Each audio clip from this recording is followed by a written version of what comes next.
vulnerable and marginalized children and their families. To discuss such a relevant issue, we have with us very young, dynamic, and versatile Mr. Madhukar Banuri. Mr. Madhukar holds an engineering degree from BITS Pilani, founder and CEO of Leadership for Equity, an NGO that helps strengthen government school system to deliver quality education at scale. Having over 14 years of experience in corporate and education sector, Mr. Madhukar has also been a part of national and state level government community, including Maharashtra Education Minister's think tank and Maharashtra State E-Governance Committee. Mr. Madhukar, we welcome you and thanks for giving your valuable time. I humbly request you to address the conference. Mr. Madhukar. Thank you doctor Fazlur Rahman sir और यहाँ पे मुझे I think आमंत्रित करने के लिए पहले तो इंडो एजुकेशन सोसाइटी और मुल्ला इरफान सर सभी का बहुत बहुत धन्यवाद. Thank you very much for having me here. It's my pleasure to be here. और I think Kotak education foundation से जुड़े हुए काफी स्कूल्स के साथ हमने पिछले कोविड के टाइम पे we had done some sessions national education policy के ऊपर और वो की डिस्कशंस को आगे लेके आके जिस तरीके से शिक्षक और यहाँ के मुख्याध्यापक पुढाकार जो बोलते हैं इनिशिएटिव लेके आगे आप लेके जा रहे हो तो उसके लिए आप सभी को पहले तो कंग्रेचुलेशंस और मुझे यहाँ पे इनवाइट करने के लिए बहुत बहुत धन्यवाद. Thank you sir. Thank you doctor साहब. So I think the main issue जो I think डॉक्टर साहब ने पहले ही शुरू किया था in terms of specific impact of और मैं जैसे जब इरफान मुल्ला सर का कॉल आया था तो उन्होंने बोला कि ऐसे आपको एजुकेशन कॉन्फ्रेंस एक हो रहा है उसमें बात करनी है फिर नेशनल एजुकेशन पॉलिसी के बारे में भी था तो मैंने बहुत सोच रहा था कि किस टॉपिक पे बात करूं. I think specifically I think जो डॉक्टर जी ने यहाँ पे शुरुआत किया था इन टर्म्स ऑफ पिछले एक साल में काफी कुछ हुआ है. बच्चों ऑलमोस्ट 1 ईयर 12-13 महीने से बच्चे स्कूल में नहीं है और बीच में भी स्कूल शुरू हुए थे उसके बाद थोड़ा बंद हो गए. अभी फिर से थोड़े बहुत इश्यूज होने लग गए हैं कोविड की वजह से केसेस वगैरह स्पाइक हुए हैं. बट ओवरऑल अगर देखा जाए तो काफी इफेक्ट हुआ है बच्चों पे हर लेवल से. तो इस पे हमने सोचा मैं अगले मेरे पास आई थिंक 40-50 मिनट है ये डिस्कशन के लिए लेकिन मैंने सोचा मैं इस बात पे थोड़ा चर्चा करूं आपसे थोड़ा शेयर करूं कि स्पेसिफिकली पिछले 12-13 महीने में स्कूल क्लोजर की वजह से क्या इफेक्ट हुआ है.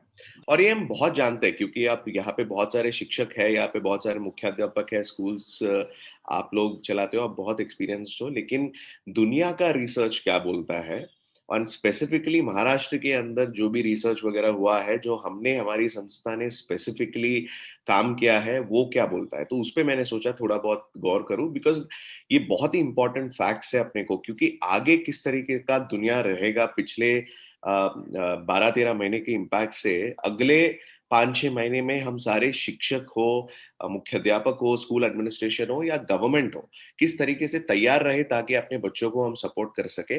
और ये तैयार रहने की जो रूटेडनेस चाहिए हमको मतलब on what data on what basis do we root ourselves ये जो प्रश्न निर्माण होता है उस प्रश्न को मैं सोचा आज के दिन आपके सामने प्रस्तुत करूं.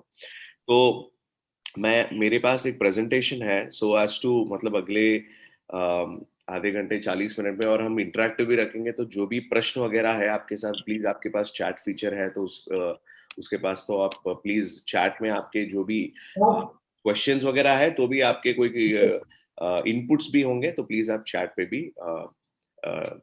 मेंशन कीजिएगा ताकि अपन थोड़ा इंटरेक्टिव और एंगेजिंग रख सकते हैं ये सेशन.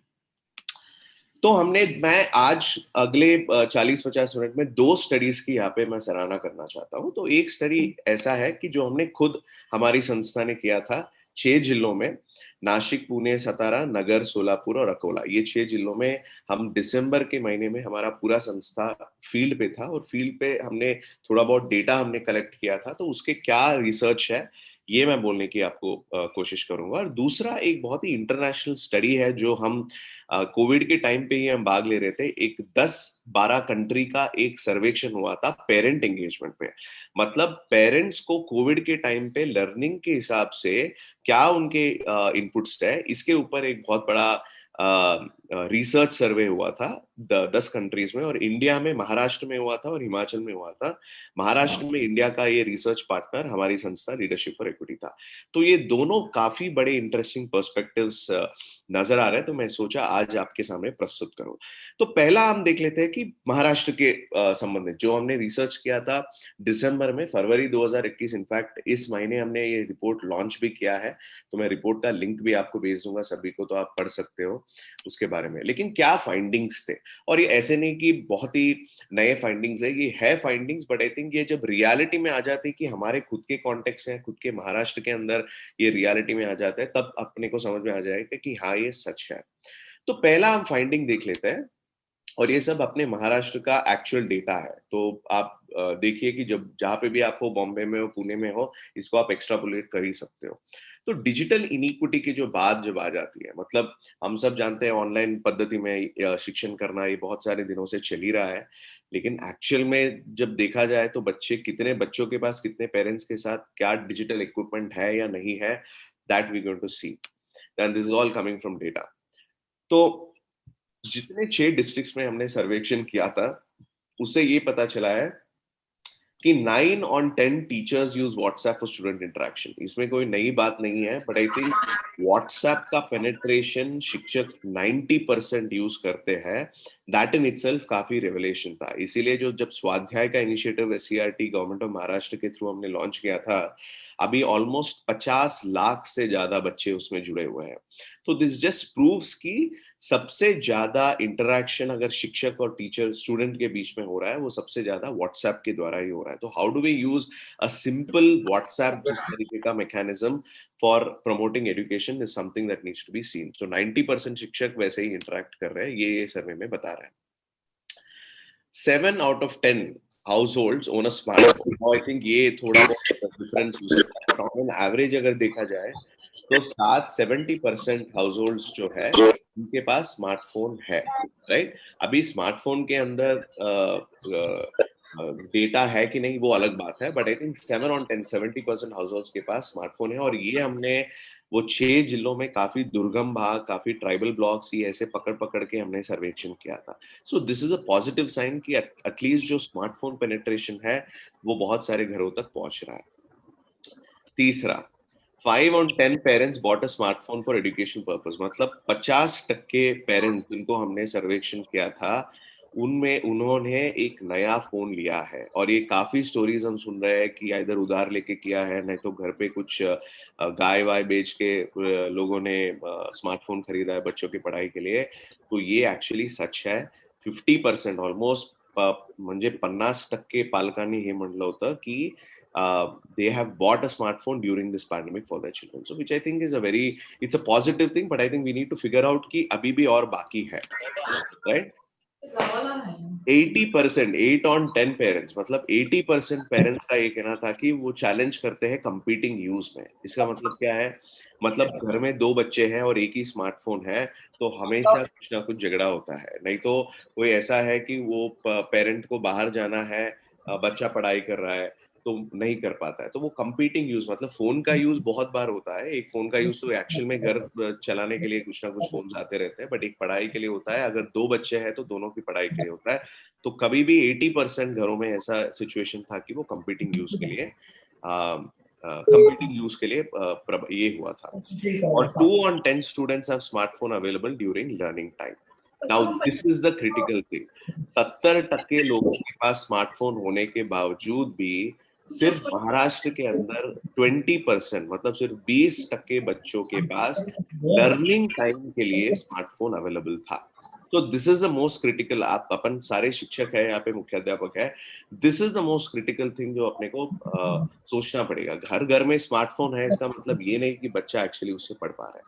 तो ये इसमें से बहुत सारे आपको लोगों को पता ही होगा ऑलरेडी, बट आई थिंक जब हमने रिसर्च बेस्ड आधारित इसको क्वांटिफाई करने की कोशिश किया है तो ये सारी चीजें उभर के सामने आई है।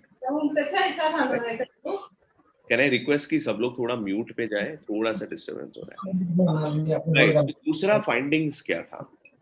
दूसरा फाइंडिंग यही था कि एक्चुअल में प्रोग्रामेटिक जितने भी प्रोग्राम्स अभी गवर्नमेंट की तरफ से शुरू हुआ है या शाला की तरफ से आपने खुद भी बहुत सारे शिक्षकों ने शुरू किया था, उसका क्या इम्पैक्ट था और उसका शिक्षक पालक और मतलब पेरेंट्स और बच्चों का क्या राय था, उसके बारे में थोड़ा जान लेते हैं। सबसे बड़ा प्रोग्राम्स का क्या इम्पैक्ट था? प्रोग्राम्स का इम्पैक्ट यही था, इसमें चले जाता हूँ। प्रोग्राम्स का इम्पैक्ट यही था कि 60% can someone mute everyone please? Irfan sir please जो म्यूट कॉल कर दीजिए। Irfan sir, Deshpande sir, sir please take care of this. तो एक प्रोग्राम्स का ये था कि 60% of the parents responded participate in Swadhyay. Swadhyay का जो अपना WhatsApp based assessment, student WhatsApp home based WhatsApp assessment योजना जो SCERT ने शुरू किया था, जो हमारी संस्था भी सपोर्ट कर रही है SCERT को, 60% पेरेंट्स को पता था। वो ये काफी लो है, बट आई थिंक 60% पेरेंट्स तक पहुंचा है और वो लोग यूज कर रहे थे। इसीलिए आई थिंक अगर आपने डेटा देखा तो ऑलमोस्ट 50 लाख से ज्यादा पूरे महाराष्ट्र में बच्चे यूज कर रहे हैं, विच इज द हाईएस्ट, पूरे भारत देश में सबसे हाईएस्ट यूजेज था व्हाट्सएप का। द सेकंड इज आल्सो अभ्यासमाला, जो दीक्षा के थ्रू व्हाट्सएप बेस्ड असेसमेंट्स वगैरह, सॉरी दीक्षा के थ्रू जो हर दिन 207 दिन तक जो SCERT का अभ्यासमाला कार्यक्रम जो चला था, दीक्षा लिंक्स जो भेजे जाते थे बच्चों को, वो भी 54% पेरेंट्स को पता था। So which is I think is also positive, क्योंकि इसमें ऑलमोस्ट 22 लाख विद्यार्थी तक अपन पहुंच पाए थे, which was 46% of national usage। पूरे नेशनल भारत का 46% यूजेज सिर्फ महाराष्ट्र में था। ये दोनों चीजें से सबसे महत्वपूर्ण बात जो पता चलती है कि जितना टेक सैवीनेस अपने शिक्षक है, जितने टेक सैवी या टेक अडॉप्शन अपने पेरेंट्स और विद्यार्थी है, वो शायद ही कहीं और नहीं होगा पूरे भारतवर्ष में। तो मुझे लगता है कि ये एक बहुत ही बड़ा एडवांटेज है महाराष्ट्र के लिए, कि जो टेक्नोलॉजी पेनिट्रेशन है वो काफी हाई है। मुझे लगता है कि आप यही आंकड़े कोई और प्रदेश में डाल के देख लीजिए, कोई और स्टेट में डाल के देख लीजिए, इतना हाई नहीं रहता। So which I think is दूसरा, तिलीमिली का भी कार्यक्रम चला था, ये आप लोग जानते हो, टीवी में जो आया था तिलीमिली का कार्यक्रम, so that was also another sort of a thing. वो भी 44% ऑफ पेरेंट्स पता था कि ये तिलीमिली का कार्यक्रम है। नाउ बहुत बड़ा गैप है ही है, ऐसे नहीं कि 100% पालकांना माहिती असेल की तिलीमिली काय आहे, अभ्यासमाला स्वाध्याय ते काय आहे, पता ही नहीं था उनको, 100% तक पहुंच ही नहीं पाया। 60, 54, 44 इस तरीके से एटलीस्ट हमारे सर्वे में पता चला कि इतने टक्के तक पहुंच पाया है, जितने भी स्टेट लेवल या डिस्ट्रिक्ट लेवल प्रोग्राम्स जा रहे थे वो डिस्ट्रिक्ट के अंदर। Now this might differ, Bombay शहर के लिए अलग रह सकता है, बट बॉम्बे में अभी तक किसी ने रिसर्च नहीं किया है। तो जिन जिन डिस्ट्रिक्ट्स में किया है, हम थोड़ा बहुत एक्सट्रापोलेट करके वो आपको एनालिसिस प्रस्तुत कर रहे हैं यहाँ पे। लर्निंग मटेरियल के बारे में क्या था, 94% parents said that they receive text books on time. तो ये एक बहुत अच्छी बात थी, जो बाल भारती के सारे टेक्स्ट बुक्स पहुंचा दिए गए थे सारे बच्चों को, तो वो काफी पॉजिटिव था। 80% पेरेंट्स रिसीव प्रिंटेड वर्कशीट्स। तो जितने भी डिस्ट्रिक्ट्स आपने देखा सर्वे कर रहे थे, बहुत सारे जिलों में प्रिंटेड वर्कशीट्स की सुविधा की गई थी, जिसमें बच्चों को प्रिंटेड वर्कशीट्स दिए गए थे, क्योंकि हर बच्चे तक पहुंचना बहुत ही मुश्किल पड़ रहा था। 69% parents receive digital audio material. तो बहुत सारे शिक्षक भेज रहे थे बच्चों को। 63% पेरेंट्स रिसीव डिजिटल वर्कशीट, मतलब प्रिंट करके नहीं दे पा रहे थे, तो एटलीस्ट जो वर्कशीट्स PDF फॉर्मेट में थे वो बच्चों तक पहुंच रहे थे, वो भी 63% था। Teacher instruction, 54% teachers conducted live classes in the reference week. मतलब जिस दिन हम रिसर्च कर रहे थे, जिस हफ्ते में हम रिसर्च कर रहे थे, सिर्फ आधे टीचर्स लाइव क्लासेस कर पा रहे थे। और ये सबसे बड़ा महत्वपूर्ण चीज है, क्योंकि आधे टीचर्स क्यों नहीं कर पा रहे थे, क्योंकि बच्चों के पास स्मार्टफोन है ही नहीं, या बच्चों के पास कोई सुविधा नहीं है ताकि वो पहुंच सके इंटरनेट के माध्यम से। and 71% teachers conducted in-person classes. Now this is a very positive thing. Almost 70% शिक्षक ने in-person मतलब खुद गांव में जाके खुद बच्चों के पास जाके उन्होंने पढ़ाया था, तो which is a very very positive thing. Almost 70% teachers करना ये कोई मामूली बात नहीं है. तो ये सारी चीजें हो रही थी कोविड के टाइम में, और ये सारी चीजें हमने कैप्चर किया हमारे रिसर्च और स्टडी के अंदर, एटलीस्ट ये 6 जिलों में जो हो रहा था. नाउ ये हमेशा भाषा और गणित के बारे में क्यों बात करना है, क्योंकि सभी शिक्षक हैं, सभी के भी बच्चे हैं, तो आपको पता होगा कि बच्चे के ऊपर ये जो कोविड का प्रभाव था वो सिर्फ लर्निंग पे ही नहीं, बट आई थिंक उनके मानसिकता पे भी गिरा हुआ था. जो सामाजिक भावनिक शिक्षण जो बोलते हैं, social emotional wellbeing of a child, इसके ऊपर भी बहुत प्रभाव था. तो उसके ऊपर भी हमने थोड़े बहुत सवाल पूछे थे. तो 91% पेरेंट्स ने ये रिपोर्ट किया कि बच्चे घर पे बहुत ही रेस्टलेस हो गए. राइट, 91%, ये काफी हाई है, क्योंकि जो एनर्जी जो स्कूल में रहता है वो काफी अलग है, और वो पूरा एनर्जी को हमने हटा के बच्चों को हमने एक घर के अंदर सीमित करके रखा है. तो obviously that I think is going to be a problem. The second is, जैसे आप देख रहे थे बहुत सारे शिक्षकों ने भी, पेरेंट्स ने भी यही बोला था कि बच्चे यू नो नहाते नहीं है, they don't cut the nails and on time, which has to be taken care by the teachers. Difficult to get them to obey also. काफी ऐसे anecdotal evidences भी मिले हैं. ये काफी एक इंटरेस्टिंग फैक्ट था हमारे पास, कि 44% of the mothers help children to learn at home, followed by fathers at 24%. मतलब जितने बच्चे घर पे थे उनके 44% मदर्स हेल्प करती थी उनकी पढ़ाई में, सिर्फ फादर्स का सिर्फ 24% था. ये भी काफी interesting sort of data point था, विच वाज वेरी इंटरेस्टिंग. जैसे थोड़े बहुत शिक्षक ने भी बोला है. कैन ऑल्सो रिक्वेस्ट कि वो अगर आप स्क्रीन का वो आप रोक देंगे तो तन्वी माने पता नहीं कौन है, सो प्लीज आप उस स्क्रीन पे ये करना. So 95%, एक और ये था कि 95% of children or parents were willing to send their children to school if it opens. मतलब 90 almost 100% इतने सारे पेरेंट्स ने बोला कि अगर स्कूल शुरू हो गए तो फिर से वो वापस बच्चों को भेजने के लिए तैयार है. तो ये भी काफी हाई रेटिंग था. तो इसका मतलब भी ये समझ गया कि बहुत सारे पेरेंट्स भी कंटाल आ गए थे कि बच्चों को they wanted to send them to home. तो मैं एक स्टडी में दिखा देता हूँ कि बाकी सारे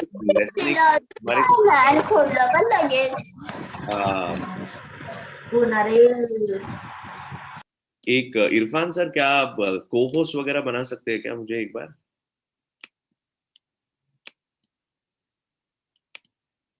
थोड़ा सा डिस्टरबेंस आ रहा था. आप एक बार मुझे को होस्ट बना दिए ना आप, या आई थिंक डॉक्टर साहब. हाँ हाँ बना देते सर. एक ठीक है, हाँ ठीक है, बना दो. डीएक्टिवेट कर सबको होस्ट करना. हाँ, थैंक यू. तो आप देख सकते हैं कि ये कोविड के टाइम पे 4 बड़े स्टडीज हुए थे. सिर्फ ऐसे नहीं कि हमारा ही था, बाकी स्टडी जैसे अजीम प्रेमजी यूनिवर्सिटी का काफी बड़ा स्टडी हुआ था, असर 2020 एक हुआ था, और यूनिसेफ का भी एक स्टडी हुआ था, जिसमें बहुत सारे मतलब डेटा पॉइंट्स जो सर्वेक्षण किया गया था. इनका यही था कि अवेलेबिलिटी ऑफ डिजिटल रिसोर्सेज, मतलब डिजिटल रिसोर्सेज कहाँ कहाँ पे अवेलेबल थे, उसका क्या क्वांटिटी था. जैसे हमारे सर्वे में तो 76%, ऑलमोस्ट 3/4 लोगों को वो मिला था कि डिजिटल रिसोर्सेज की एक्सेस था बच्चों के पास. अजीम प्रेमजी यूनिवर्सिटी में ऐसे पता चला, जो फील्ड स्टडी किया उन्होंने, वो मध्य प्रदेश, छत्तीसगढ़, राजस्थान, कर्नाटका, उत्तराखंड में किया था. वहां पे 85% लोगों के पास स्मार्टफोन्स है, इस तरीके से पता चला. असर में 62% पता चला कि 62% लोगों के पास स्मार्टफोन्स है. यूनिसेफ जिसने असम, बिहार, केरला, गुजरात, मध्य प्रदेश और उत्तर प्रदेश में किया है, वहां पे 90% लोगों के पास स्मार्टफोन्स है, ऐसा एक्सेस है, ऐसा पता चला है. हमारे स्टडी में जो महाराष्ट्र में हमने 6 जिलों में किया था, उसमें पता चला है कि सिर्फ 76% के आसपास है. So I think like that is the overall sort of numbers. काफी ऊपर नीचे है, बट आई थिंक ओवरऑल जो एक्सेस की बात आती है, जब रिसोर्सेस स्मार्टफोन्स की बात आ जाए, तो वो भी काफी हाई था. दूसरी जो बात है, teacher preparedness for remote teaching. ये भी आई थिंक काफी इंटरेस्टिंग सॉर्ट ऑफ डिबेट है कि अपने शिक्षक कितने प्रिपेयर्ड थे ऑनलाइन क्लासेस लेने के लिए. तो फिर से अगर आप स्टडी देखोगे तो अजीम प्रेम जी का जो स्टडी था, यूनिवर्सिटी का स्टडी था, उसमें सिर्फ ये लगा कि 54% जो पेरेंट्स ने सर्वे किया था उनको एडिक्वेट नॉलेज था, क्योंकि ये भी एक इश्यू था कि सारे शिक्षक रेडी नहीं थे। बहुत सारे अपने डायरेक्ट डिलीवरी वाले शिक्षक थे और शिक्षक है अभी भी, थोड़ा बहुत बीती था कि किस तरीके से जूम यूज करे, किस तरीके से गूगल मीट यूज करे। मतलब ये सारे इश्यूज होने के बावजूद भी बहुत सारे शिक्षक ने किया है, बट प्रिपेयर्डनेस जो हम बोलते हैं कि कितने शिक्षक एक्चुअल में कर पा रहे थे, उसका भी आई थिंक काफी रिसर्च हुआ है और हमारी स्टडी से 50% है। यूनिसेफ काफी आई थिंक कंजर्वेटिव, उन्होंने 90% दिया है कि उनको एक्सेस था parents. I don't know why ये वाला आया है, बट आई थिंक आपने अगर शिक्षकों का देखा है कि किस तरह कितने शिक्षक जो सर्वे किए थे उसमें से कितने शिक्षकों ने रेडी थे रिमोट टीचिंग के लिए, वो almost across all the studies 50% के आसपास था। मतलब सिर्फ आधे ही शिक्षक ऐसे थे जो रेडी थे for online and remote teaching. आखिरी बात है लर्निंग लॉस। ये सबसे बड़ा महत्वपूर्ण मुद्दा है जो हमारी स्टडी में हमने किया नहीं है, बट बहुत सारे पेरेंट्स और शिक्षकों ने ये बोला है कि ये फियर था कि बच्चे जो भी सीखे हैं प्रीवियस ग्रेड में वो सब भूल गए हैं। और आपको भी यही आई थिंक काफी शिक्षकों से जब भी मैं बात कर रहा हूँ वही उन्होंने बोला है। लेकिन ये एक अजीम प्रेमजी और असर ने ये किया था कि अजीम प्रेमजी के हिसाब से वहां का जो फील्ड स्टडी हुआ था उसके हिसाब से 92% बच्चे एटलीस्ट एक ग्रेड, मतलब एक लर्निंग लैंग्वेज एबिलिटी, और 82% एक मैथमेटिक्स एबिलिटी खो गए हैं।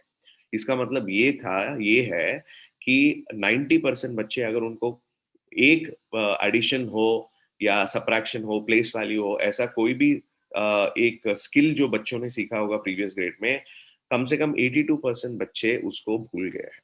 तो आई थिंक ये काफी क्या बोलते हैं इसमें, this is a very very concerning thing हम सभी के लिए। अगर आप देखें अपने बच्चे पहली से दूसरी में अगर जा रहे थे 2020 यही टाइम पे, पिछले साल फरवरी 2020 में बच्चे जो पहली में थे वो दूसरी में जा रहे थे। तो पहली का भी पूरा उन्होंने खत्म नहीं किया, लेकिन वो दूसरी में जा रहे थे।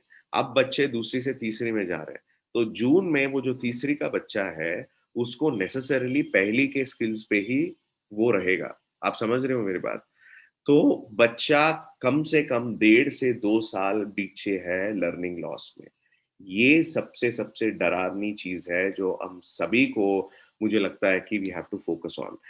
क्योंकि पहली का बच्चा जो 2020 में पहली में था फरवरी में, अभी जून 2021 में वो तीसरी में जा रहा है, तो उसको कम से कम 1.5 से 2 साल पीछे वो चल रहा है। तो उसका गैप किस तरीके से ब्रिज किया जाए, यही सबसे बड़ा फोकस अपने को रहना चाहिए। और वो डर भी है सभी को कि ये लर्निंग लॉस अगर अपन ने ब्रिज नहीं किया जल्दी से जल्दी, तो जैसे बढ़ता जाएगा वो काफी बड़ा होता जाएगा।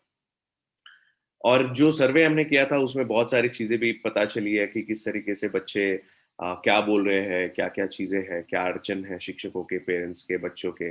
वो सारी चीजें भी हमने इसमें इसमें किया है, इसमें कैप्चर करने की कोशिश की है। ये रिपोर्ट काफी डिटेल है, तो आई थिंक अभी जब भी आपको सॉर्ट ऑफ टाइम मिले प्लीज आप देखिएगा। मैं आई थिंक ये मुला सर और टीम के साथ मैं शेयर करूंगा इसको। ओके, तो हमने देखा एक स्टडी जो मैंने अभी महाराष्ट्र के अंदर क्या कॉन्टेक्स्ट था। एक दूसरा जो स्टडी है जो काफी इंटरेस्टिंग स्टडी है, मैंने सोचा आपको उसके बारे में भी मैं बता दूं। तो एक ये जो स्टडी है ये 10 से 12 देशों का स्टडी हुआ था और यहाँ पे महाराष्ट्र चुना गया था हिमाचल के अलावा। और महाराष्ट्र के लिए हमारी संस्था पार्टनर में था ब्रूकिंग्स, जो इंटरनेशनल रिसर्च ऑर्गेनाइजेशन है, अमेरिका में बेस्ड है। उनके साथ हमने पार्टनर करके ये 12 देशों का स्टडी हमने किया था और महाराष्ट्र में हम पार्टनर्स थे। तो इसका मुख्य मुद्दा यही था कि पेरेंट्स को कोविड के टाइम हो या नहीं हो, पेरेंट्स को अपने बच्चों की शिक्षण के बारे में क्या फीडबैक है, किस तरीके का शिक्षण वो चाहते हैं, इसके ऊपर हमने एक बहुत बड़ा स्टडी हमने किया था। तो उसका आई थिंक मैं एक बार जिक्र कर देता हूँ कि उसमें से काफी क्या क्या बड़े फाइंडिंग्स थे। तो जैसे आप देख रहे हैं तो काफी बड़ा ये था, जैसे ऑस्ट्रेलिया भी हो गया, यहाँ पे Argentina, Colombia, USA, Canada, United Kingdom, Ghana, Botswana, ये सारे कंट्रीज में ये रिसर्च हुआ था। तो ये रिसर्च से क्या पता चलता है, तो ये सवाल ऐसे था कि parents engagement, what is the purpose of school. ये सबसे बड़ा सवाल पूछा गया था कि आप पेरेंट्स हो तो आपको क्या लगता है कि स्कूल का मकसद क्या है। तो इसमें अगर आप देखोगे पूरे जग भर में कितने भी लोग थे उनका सबका रेटिंग एक था, भारतवर्ष में जितने भी पेरेंट्स थे उनका रेटिंग अलग था। तो अगर आप देखोगे हिमाचल और महाराष्ट्र का रेटिंग्स आप देखिएगा, और ये ग्राफ में बता देता हूँ किस तरीके से पढ़ना है। ब्लू मतलब सोशल इमोशनल पे ज्यादा फोकस देना चाहिए स्कूल, ऑरेंज मतलब एकेडमिक पे ज्यादा फोकस देना चाहिए, ग्रे मतलब इकोनॉमिक मतलब बच्चों की तरक्की हो और ज्यादा पैसे कमाए हमारे बच्चे इसीलिए हम स्कूल भेजते हैं, या फोर्थ जो आप येलो कलर में देख रहे हो इसका मतलब ये है सिविक सेंस, मतलब हमारे बच्चे जो स्कूल जा रहे हैं वो बच्चे सिविक सेंस मतलब अच्छे सिटीजन्स बने, इस उद्देश्य से स्कूल बेचते हैं हम।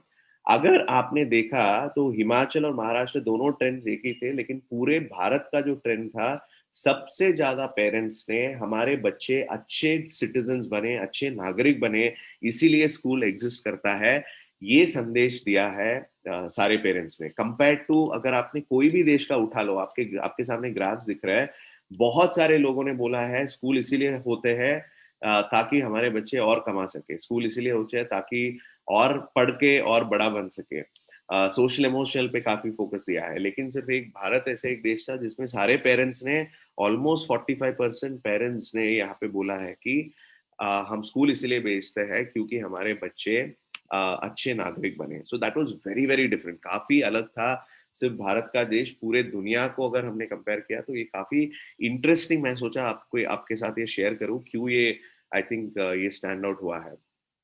दूसरा अगर आपने देखा quality of indicators of quality, what is good quality education, ये भी एक सवाल पूछा गया था कि गुड क्वालिटी एजुकेशन क्या है। तो इसमें भी इंडिकेटर्स अगर आपने देखा, अच्छा क्वालिटी एजुकेशन क्या है ये सवाल था, इसमें 5 ऑप्शन थे।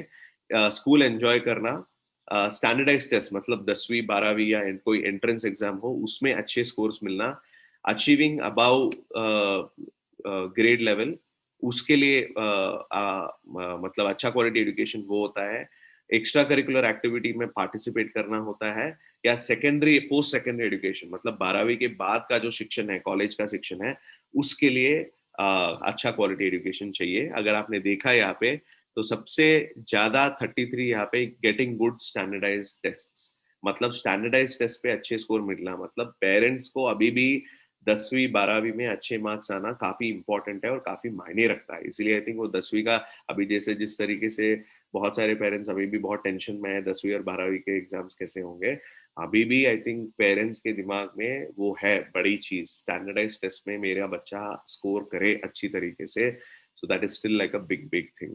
तो मैं सोचा यहाँ से आपको ये भी आई थिंक एक शेयर करूं कि वो रिसर्च से क्या आया है। पेरेंट्स और टीचर के बिलीफ में अलाइनमेंट कैसा है, तो ये भी एक रिसर्च में हुआ था कि 10 देशों में शिक्षक और पेरेंट के बीच में क्या अलाइनमेंट है। अगर आप देख सकते हो तो पूरा दुनिया का मैप आपके सामने है, पूरे अलाइनमेंट मतलब जितना हाई स्कोर है इसका मतलब उतना स्ट्रॉन्ग अलाइनमेंट है। अलाइनमेंट का मतलब है शिक्षक पेरेंट जैसे सोचता है शिक्षक भी वैसे सोच रहा है। तो वो अलाइनमेंट अगर आपने देखा तो सबसे ज्यादा है हिमाचल प्रदेश में 4.28, उसके बाद है महाराष्ट्र में 3.99। इसका मतलब और ये पूरे जितने भी दुनिया भर में रिसर्च हुआ है ये सबसे ज्यादा हाई है।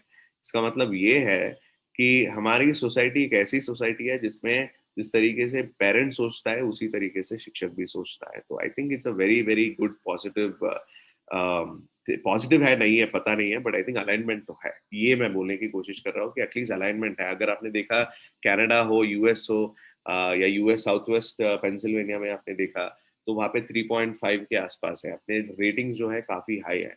सो दैट मीन्स जो अलाइनमेंट और जो इफ सेम फ्रीक्वेंसी पे काम करने की जब बात आती है तो पेरेंट्स और टीचर्स एक ही तरीके से सोचते हैं, और वो सबसे ज्यादा अलाइनमेंट भारत देश में दिखा है, which is also very interesting sort of thing.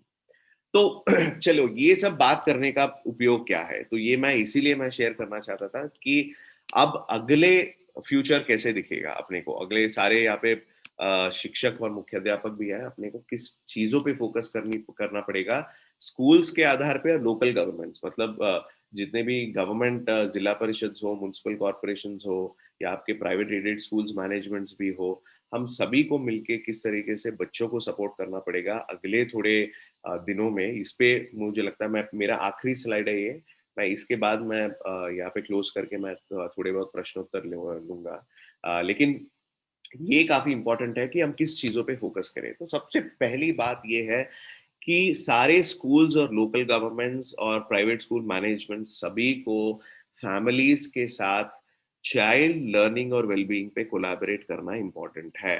तो ये जितना भी हम सोचते हैं कि भाई बच्चे का सिर्फ भाषा गणित ही इम्पोर्टेंट नहीं है, साइंस ही इम्पोर्टेंट नहीं है, बट उनका सोशल इमोशनल वेलबीइंग भी काफी इम्पोर्टेंट है, लेकिन इसको बिना पेरेंट्स के सपोर्ट के साथ नहीं कर सकते हैं।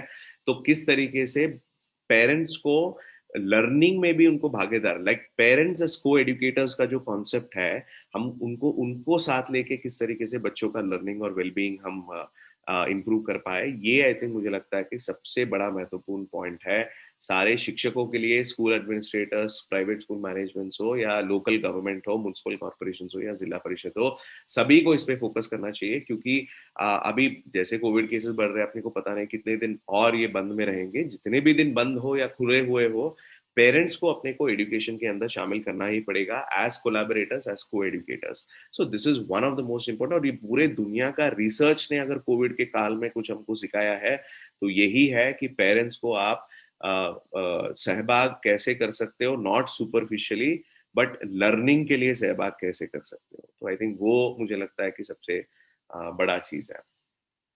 दूसरा और सबसे महत्वपूर्ण चीज, प्रायोरिटाइज सोशल इमोशनल लर्निंग।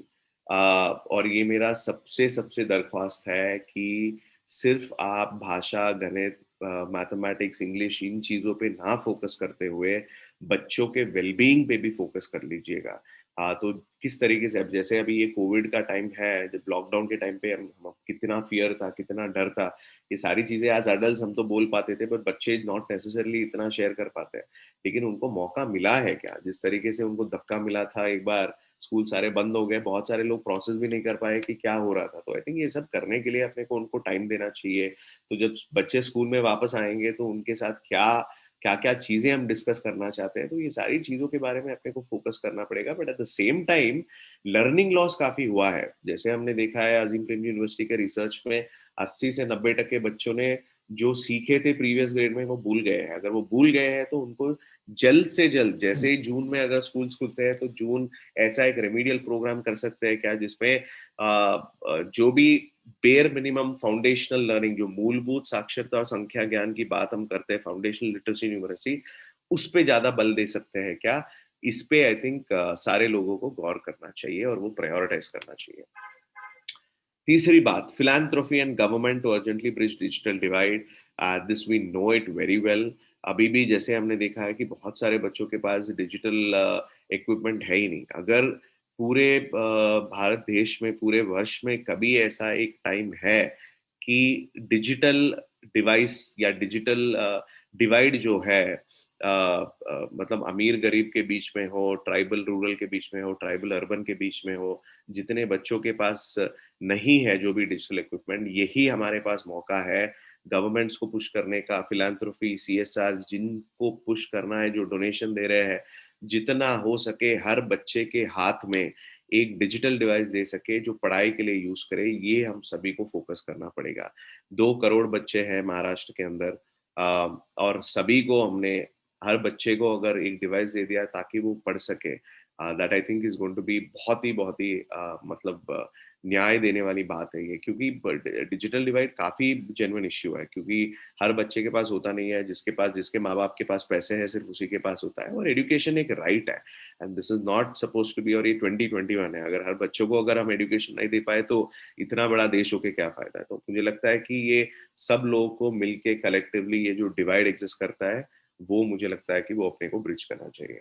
चौथा महत्वपूर्ण चीजें है, ये गवर्नमेंट के लिए एक्शन आइटम है, बट स्टेट गवर्नमेंट हो, सेंट्रल गवर्नमेंट हो या लोकल गवर्नमेंट हो, जो भी डिसीजन लेगा काफी क्लियरली कम्युनिकेट करना चाहिए। क्योंकि शिक्षण सिर्फ ये गवर्नमेंट का नहीं है, इसमें पेरेंट्स इन्वॉल्व रहते हैं, शिक्षक इन्वॉल्व रहते हैं, स्कूल मैनेजमेंट इन्वॉल्व रहते हैं, बच्चे इन्वॉल्व है, बहुत सारे स्टेक होल्डर्स रहते हैं। तो इसीलिए वो सिर्फ ऐसे ही हवा में नहीं डिसीजन लेना चाहिए। जो भी डिसीजन लेते हैं वो सोच समझ के लेके क्लियरली कम्युनिकेट करना चाहिए। मतलब जो भी हो, I think what ever decision it is, वो सही है गलत है वो बाद में है, बट जो भी लेना चाहते हैं कि वो टाइमली कम्युनिकेट हो जाए, ताकि सब लोगों को पता चले, स्पेशली स्कूल ऑपरेशंस हो, स्कूल खुलने की बात हो, स्कूल कंटिन्यू होने की बात हो, स्कूल खुलने के बाद क्या करने वाली बात है। तो ये सारी चीजें गवर्नमेंट को, they have to be very very clear on what is the decision that is taken in school operations. और सबसे आखिरी बात, सारे शिक्षक है यहाँ पे और हमारा यही मानना है कि आप शिक्षकों का मेंटरिंग प्रोग्राम्स आप स्ट्रॉन्ग करो, टीचर ट्रेनिंग करना बंद कर लीजिए, ऐसा हमारा सबसे सबसे बड़ा रिकमेंडेशन है। क्योंकि बहुत सारे टीचर ट्रेनिंग हो गए हैं, अभी बस यही चाहिए कि शिक्षक बस करे, जो भी कर रहे हो, ऑनलाइन कर रहे हो, ऑफलाइन कर रहे हो, स्कूल खोलने की बात कर रहे हो, जो भी चीज करना है शिक्षक कर लेगा, इतना कॉन्फिडेंस तो शिक्षकों में है। शिक्षक को ट्रेनिंग की जरूरत नहीं है, शिक्षकों को मेंटरिंग और कोचिंग की सपोर्ट है। तो जितना भी ऑर्गेनाइजेशंस हो, एनजीओज हो, गवर्नमेंट हो या कोई और हो, इनको मेंटरिंग सपोर्ट पे ज्यादा फोकस करना चाहिए, ना कि ट्रेनिंग पे, ताकि ज्यादा से ज्यादा टाइम शिक्षक अपने क्लासरूम अपने बच्चों के साथ बिताए। इसी उद्देश्य के साथ मुझे लगता है कि मेंटरिंग और कोचिंग पे ज्यादा फोकस होना चाहिए शिक्षकों का, ना कि ट्रेनिंग पे। सो शिक्षकों को ट्रेनिंग कम करके उनका मेंटरिंग और कोचिंग पे सपोर्ट देने से काफी इम्पैक्टफुल होगा। तो ये मैं यहाँ पे आई थिंक मेरा प्रेजेंटेशन रोक दूंगा, बट ये हमारे 5 चीजें थी जो हमने सोचा कि किस तरीके से हम आगे बढ़ सकते हैं। बहुत सारी चीजें आपको ऑलरेडी पता होगा, लेकिन एक रिसर्च पद्धति से, जो इंटरनेशनल रिसर्च क्या बोल रहा है, नेशनल रिसर्च क्या बोल रहा है और महाराष्ट्र में रिसर्च क्या बोल रहा है, इन तीनों के आधारित पे अगर हमने ये रिकमेंडेशंस अपनी और अगर हमने इम्प्लीमेंट किया, एक स्टेट गवर्नमेंट की तरह या एक डिस्ट्रिक्ट गवर्नमेंट की तरह, एक प्राइवेट स्कूल मैनेजमेंट की तरह अगर हमने इम्प्लीमेंट किया, तो बच्चों के लिए काफी यूजफुल होगा। तो आई थिंक वही मुझे शेयर करना था। और इसी के साथ मैं अपना प्रेजेंटेशन वगैरह तो मैं रोक दूंगा, बट कोई प्रश्न, कोई थॉट्स, कोई विचार, प्लीज आप चैट वगैरह में आप बोल सकते हो, या कोई और प्लीज सवाल है, प्रश्न है, तो मैं I am more than happy to take any questions.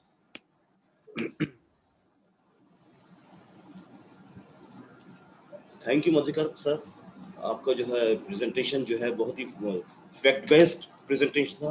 और इस प्रेजेंटेशन में जो सबसे हाईलाइट पॉइंट मुझे जो लगा है कि जो टीचर्स और पेरेंट्स के दरमियान जो अलाइनमेंट रेट है हमारे इंडिया में जो सबसे ज़्यादा है, तो ये इंडिकेट करता है कि कितना इम्पोर्टेंट रोल है टीचर्स का इस सोसाइटी में, पॉजिटिवली भी और निगेटिव भी।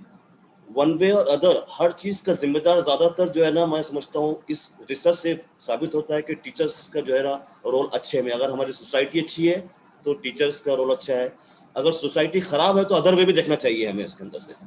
करेक्ट। तो हाँ, तो ये बहुत ही आई ओपनिंग जो है सेशन था हमारे लिए। और ये जो है टीचर्स एंड एजुकेटर्स के लिए सोचने का मकाम है कि हम क्या करना चाहिए नेक्स्ट स्टेप पे, जो है हमें किस तरह की स्ट्रेटजीज बनाना चाहिए, ताकि जो जो गैप है, जो एजुकेशनल गैप है, जो लॉस है, जो फियर है पेरेंट्स के अंदर, उसको हम किस तरह दूर कर सके और उनको किस तरह से कॉन्फिडेंस दे सके। ये टीचर्स का ही काम है, ये एजुकेटर्स का ही काम है, ये हमारा काम है कि जो उनके अंदर जो फियर फैक्टर्स है जो पैदा हो रहा है, तो किस तरह से कॉन्फिडेंस दे सके और उनको ये एतमाद दिला सके कि ये लॉस कुछ नहीं है, हम आपके साथ हैं और इंशाल्लाह हम ये भी इसको दूर कर लेंगे। बिल्कुल। मैं अपने एजुकेटर से जो रिक्वेस्ट करना चाहता हूँ कि इससे रिलेटेड अगर आपके दिमाग में कोई सवालात है, कोई सजेशन है, तो प्लीज इस प्लेटफॉर्म पे शेयर कीजिए।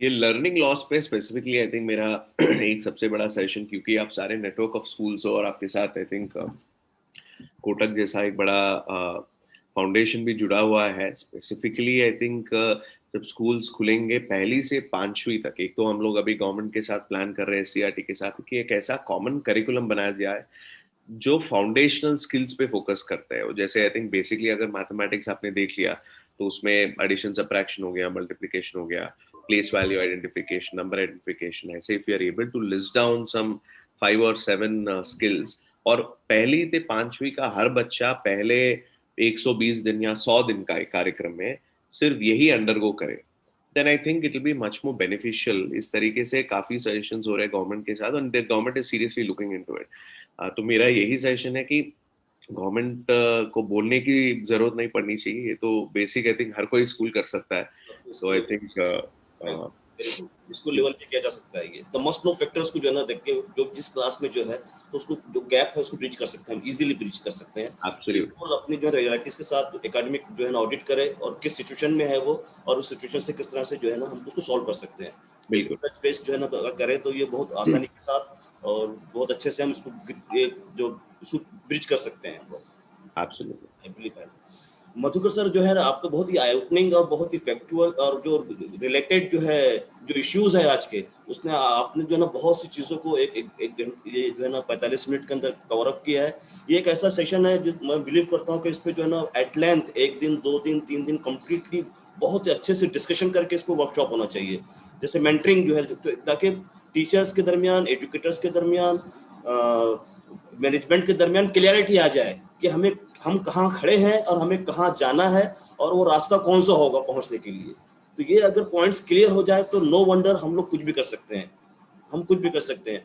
जैसे जो रिसर्च की अलग अलग पॉइंट्स आप बता रहे थे इसके अंदर, तो महाराष्ट्र का जो उसके अंदर जो है, जैसे आज भी हमारे यहाँ पेरेंट्स चाहते हैं कि सिविक वैल्यूज ज्यादा बच्चों के अंदर आए।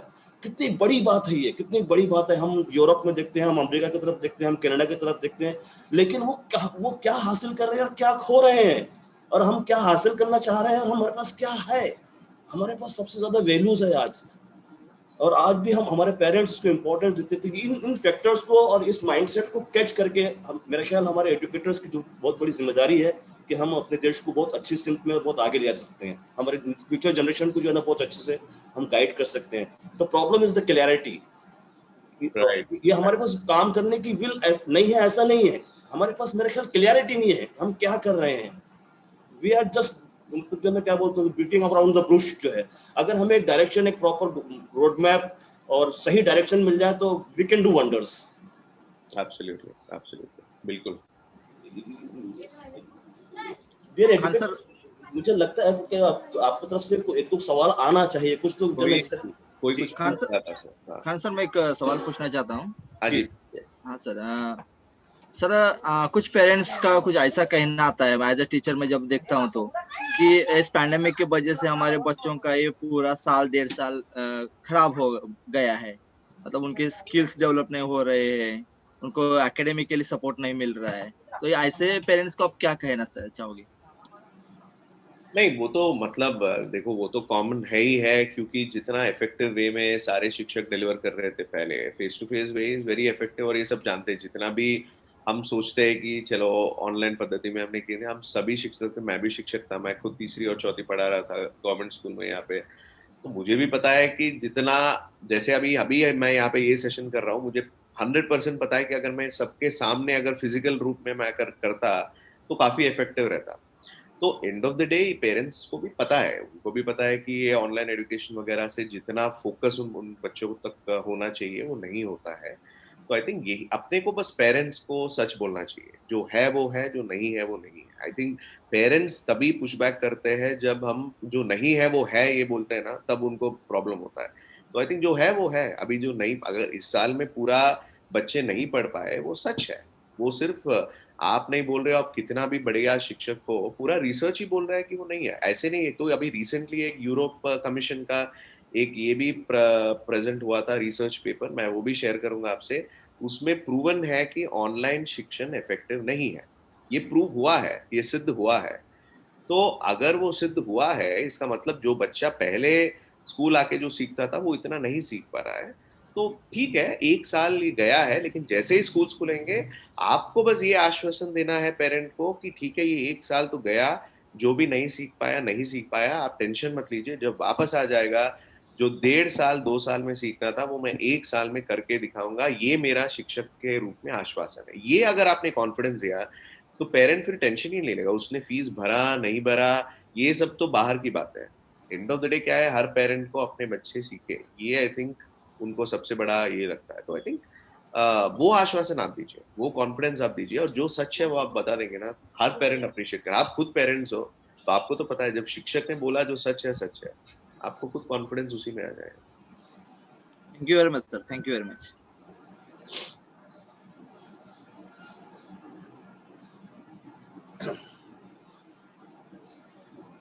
अजून काही प्रश्न रिसर्चवर, काही पण प्रश्न विचारू शकता.